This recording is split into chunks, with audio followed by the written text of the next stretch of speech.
So our next speaker is Dr. Elahe Mostaghel, who is an associate member here at Fred Hutchinson Center and associate professor at the University of Washington. And her research program really focuses on understanding the androgen receptor testosterone axis in advanced disease. So, Elahe.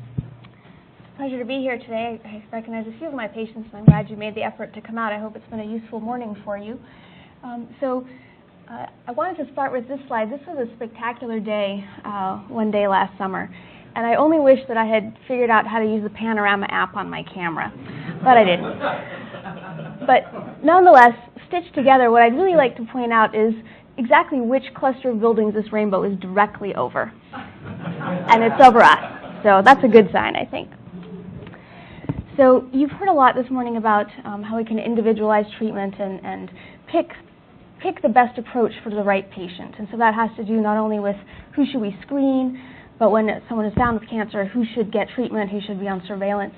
And so that's a theme I'm going to carry over into the more advanced setting in terms of when a patient has cancer and is under treatment, how can we pick the best treatment for that particular patient? So Dr. Wright mentioned that we believe that testosterone and DHT fuel prostate cancer. And so what does that mean exactly? So this is a schematic that tries to explain that. This is the testes which produce the testosterone that circulates in the blood, and these are the prostate tumor cells. And each cell expresses something called the AR, which stands for the androgen receptor. It's a receptor that binds to testosterone or DHT, and when it gets activated, that's what stimulates the cancer cell. And so this is the pathway that feeds the growth of the tumor. And what you can see, this is actually very comparable to how gas feeds an engine how gas feeds an engine in a car. You need the circulating testosterone or the gas to really fuel the activity of the tumor or the engine. And so our treatments for advanced prostate cancer are really directed at trying to cut the fuel line here and to do that as most effectively as possible. So where does the fuel or these androgens come from? And so this is a diagram of kind of the various key points in the body where hormones are synthesized and how we can think about targeting them. So the first is obviously the testes, which produce the most circulating androgen, and historically this was hormone levels from this production were decreased by surgical removal. More recently, it's done by by drugs, and these don't actually act at the level of the testes. They act in the brain, and they tell the brain to stop signaling to the testes to make testosterone. So those actually act up there. Now, some of these agents you've already heard about or are familiar with. Dr. Wright mentioned that these 5 alpha reductase inhibitors are used to prevent the conversion of any testosterone to DHT, which is a more potent androgen. And then androgen receptor antagonists like bicalutamide, or otherwise known as Casodex, their goal is to try to bind to the androgen receptor and prevent any androgen from being able to bind to the tumor cell. So this side of things is a treatment approach that we're very familiar with, and we use these drugs all the time. What's also been fairly well understood is that the adrenal glands can make androgen, a particular one called DHEA, and that can go to the prostate and essentially, or to the tumor, and be converted into testosterone and DHT, the same way circulating testosterone can go to the prostate and get converted to DHT. So the adrenal gland is one source that needs to be cut off if we're going to stop fueling the cancer, and that's done in advanced patients often with ketoconazole, is a drug which inhibits the adrenal gland. And one of our newer drugs also targets these enzymes in the adrenal gland. What's been understood only more recently, and through a lot of the work that we've done here, is that the prostate itself, or the prostate tumor itself, can actually probably make testosterone as well. And so our treatments really need to take that into account, and when we are evaluating how well our treatments are working, it's really not good enough to look at the levels of the testosterone in the blood, because that does not really reflect what's going on in the tumor itself. So I'd like to show you a few slides that I hope will convince you of these few points. So these are the take-home points for today. The first is that the serum levels really don't reflect what's going on in the tumor tissue itself, and that we think there are persistent androgens in the tumor that are really important in terms of driving the cancer, and that these tumors are actually probably capable, at least a subset of them, of synthesizing testosterone or DHT essentially from scratch, we'll call it, from cholesterol. And then this point really gets to individualizing treatment, which is that these tumors, they're not all the same. They use different pathways with different emphases, and so trying to target one part or the other is not going to be the right approach for all patients. And so how can we figure out who's the right candidate for what? So this was a small clinical trial. This was actually done in men, young men. They did not have prostate cancer. They were volunteers, and they volunteered to undergo hormone suppression for 1 month and then to have a prostate biopsy at the end of that 1 month. I'm not sure how much they paid these guys to do that.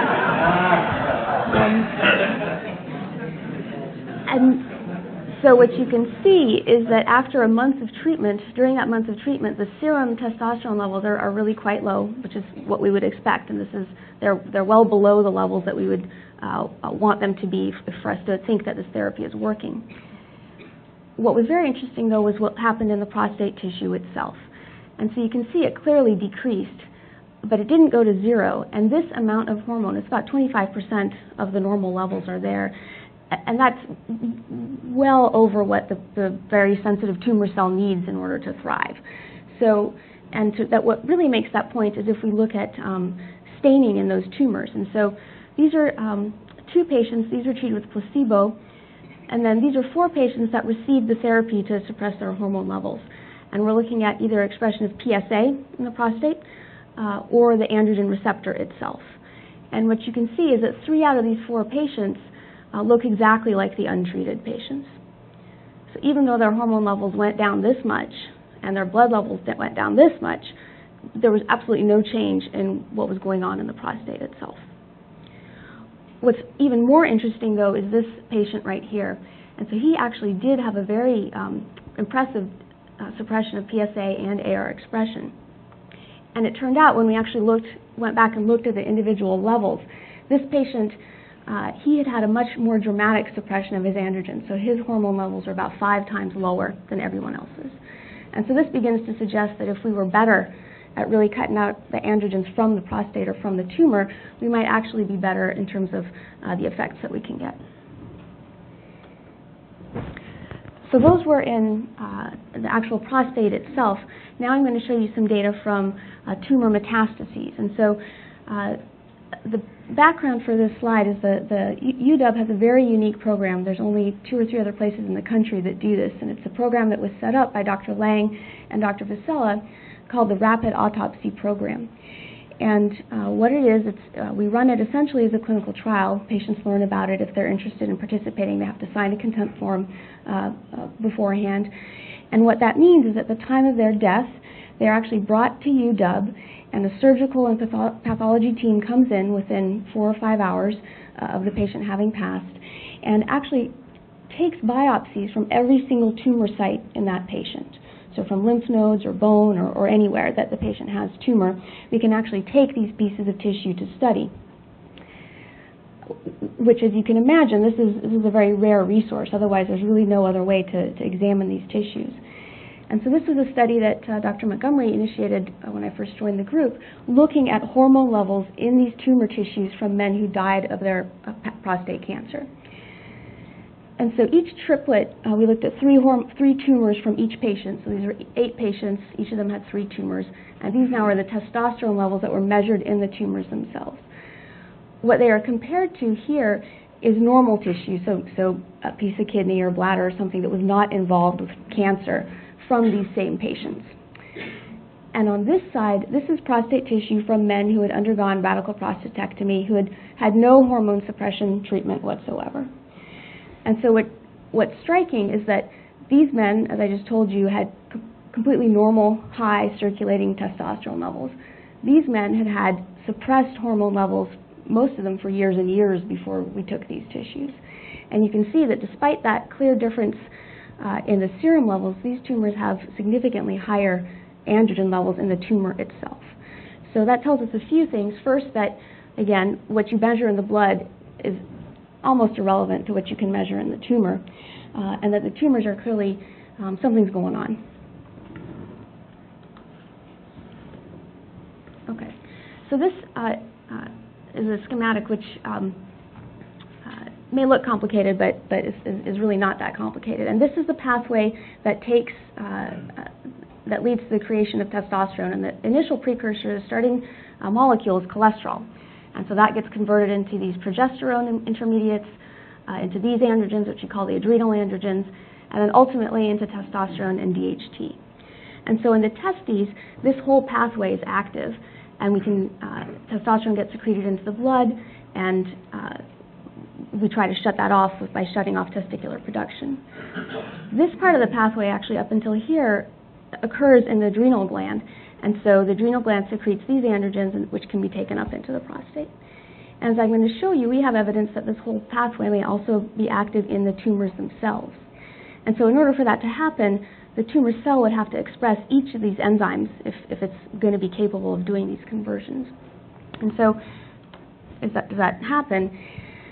And the answer is yes. So these are 3 different tumors from the rapid autopsy program, stained with serial sections were taken, and they were stained with each of these enzymes.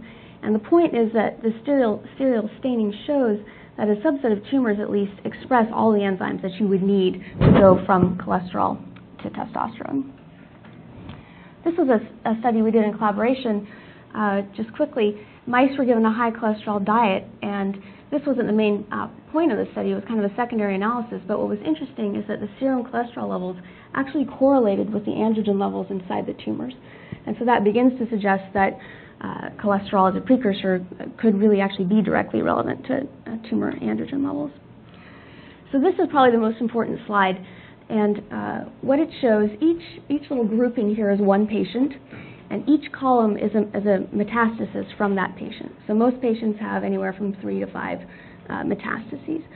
In the rows is all the antibodies they've been stained for. So we stain them for the androgen receptor and then the various enzymes that they would need to perform androgen synthesis. And the real point is we can clearly distinguish that there are subpopulations of patients, and you would probably want to know if you're a blue patient or a red patient. The blue patients don't express any androgen receptor. They're unlikely to respond to any of our agents that target those pathways, and we shouldn't waste time trying to treat them with those drugs. The patients down here express the androgen receptor. They express a lot of these hormone synthetic enzymes, and they would be very good candidates for some of these AR pathway targeting agents. Importantly, some of these tumors only express the AR but not the synthetic enzymes, so they would respond to an AR antagonist but not to a drug that inhibited androgen synthesis. And this just shows you, if you look just at these circles here, these are xenografts that were grown in mice, and you can see that the tumors that had the higher androgen levels had a much more dramatic response to the treatment abiraterone, which inhibits androgen levels. Tumors that had very low hormone levels didn't respond to that type of treatment at all. And so this suggests that these findings in the autopsy patients are probably relevant to their treatment. And so the main drugs that are now on board is abiraterone and Xtandi or enzalutamide, directed at either blocking androgen synthesis or the receptor. And so the question is, how do we decide which patient should have which therapy? And at this point in time, we don't have a good way of deciding. We just, essentially the drug that was approved first is the one that we use first. Okay, so I've shown you then that hormone levels in the serum are not reflective of the tissue. These tissue androgens are probably very important, and that different tumors have different ways of keeping this AR pathway turned on. And so as someone said earlier this morning, one size does not fit all, and so we really need to be more specific in terms of targeting the right agent to the right patient. And so how are we doing that? How are we figuring out what are the biomarkers? How can we tell which patient should get which drug? And so this is really the schema now. Someone has metastatic cancer. They're a candidate for any one of these drugs. And we pick one, and if they fail that, they go on to the next treatment. And a lot of the research that we are doing here is trying to hone in on what is the most appropriate treatment. And so these are some studies I think Dr. Montgomery may mention, where as the patients enroll onto our trials, they undergo a biopsy of their tumor, both before therapy and then after they stop responding to the treatment. And the goal is to find out, first of all, how do these tumors differ from each other? Do they have different molecular profiles? How does their response to treatment correlate with what we see up front? And then after they stop responding, what changes do we see? And do those reflect how well the patient responded to therapy? And the ultimate goal, of course, is to be able to use this information to predict ahead of time, or to single out the patients that are going to respond to each of these therapies. And so we have two major projects that are directed at this. One is our SPORE, which is really directed at trying to understand this part of the pathway.